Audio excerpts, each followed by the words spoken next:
Hello, my name is Camryn Weihrauch, and I will be presenting Does College Make You a Better Parent? It may depend on what classes you take. In recent years, there's been a decline in the number of parents that use physical discipline on their children.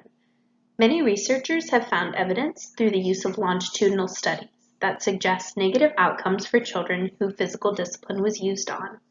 Physical discipline was found to be a predictor of later anxiety, aggression, and even bullying in children. Because of these findings, many researchers have begun to oppose spanking. There is evidence that suggests a parent's education level is related to how likely they are to use spanking. However, there is little research as to why this is. We hypothesized and explored two measures to account for different views on spanking determined by education level, and we did this by comparing Ohio State freshmen and seniors. First, we hypothesized that alternative responses to children's poor behavior may require more cognitive resources. Thus, greater cognition because of higher education could account for a reduced likelihood of the endorsement of spanking. Also, we hypothesized that specific coursework may also account for these differences. This implicates that relevant courses, not solely higher education, may explain the lower endorsement of spanking. Our objectives were to compare freshmen and seniors' views on spanking, to compare freshmen and seniors' cognitive styles, and to predict seniors' views from their courses taken. Our participants were 391 OSU students. They were a largely white demographic, and it included 218 freshmen and 173 seniors. They received and completed an online survey. We controlled for parents of the students' education levels, students' frequency of being spanked from both ages 2 to 11 and from ages 12 on. To assess spanking views, we had an attitude towards spanking scale, which measured general attitudes regarding spanking. We had age-delimited spanking, which ranked spanking acceptability throughout various ages, and physical discipline scales, which ranked various punishments and acceptability. To measure cognition, we used a post-formal thought and need for cognition scale. Post-formal thought measures the flexibility in thinking, while the need for cognition measures the enjoyment of thinking. Lastly, and this measure was only for seniors, we measured the number of classes they'd taken which cover parenting. We found that there were 5 main areas or subjects that covered parenting, and these were psychology, nursing, education, sociology, and social work.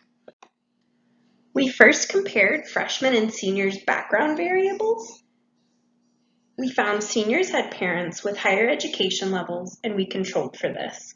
We also controlled for students' age to ensure that older students weren't less likely to endorse spanking or had higher cognitive abilities.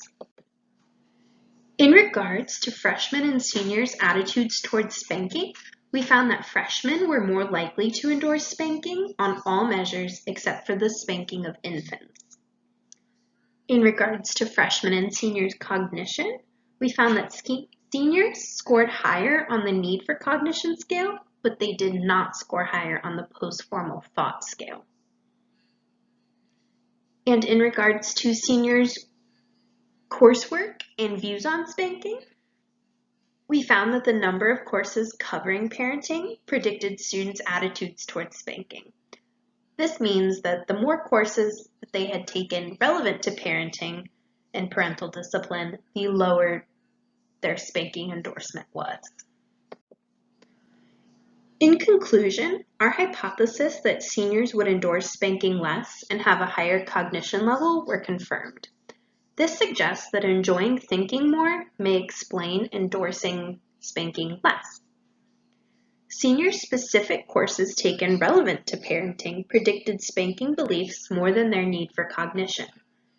This suggests learned alternatives to spanking or education on the negative consequences of spanking could cause a decreased likelihood of spanking endorsement. Currently, approximately 70% of all high school students are attending college. This shows a potential educational opportunity to inform young adults of the different methods of discipline before they get the chance to become parents.